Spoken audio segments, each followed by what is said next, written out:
आम्ही पहिलं लोकांची चर्चा करू. लोकांशी चर्चा केल्यानंतरच मार्ग काढू. आम्हाला गैरसमज नको आहे. गैरसमज तयार केले गेले मागच्या वेळेला, ज्याच्यामुळे जे काय झालं ते झालं. तशी भावना कोणाची आमची नव्हती, पण ती तयार केली गेली विरोधकांकडून.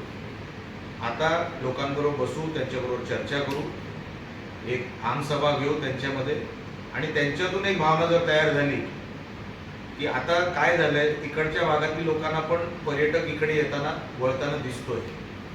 इकडच्या गाभित समाजाची मुलं मच्छीमारी आणि वॉटर स्पोर्ट्स करताना दिसत आहेत. मोठा लोंढा ह्या पर्यटकांचा इकडे येताना दिसतोय. तर त्यांच्यामध्ये पण एक भावना तयार झाली आहे की आमच्याकडे पण असा पर्यटक वाढला पाहिजे, ज्याच्यामुळे जोडधंदे उभे राहतील, ज्याच्यामुळे व्यवसाय उभा राहील. एक भावना तयार झाली आहे. पण ती किती टक्के तयार झाली आहे, कशी तयार झाली आहे, ही त्यांच्यामध्ये बसल्याशिवाय मी काय आज उत्तर देणार नाही.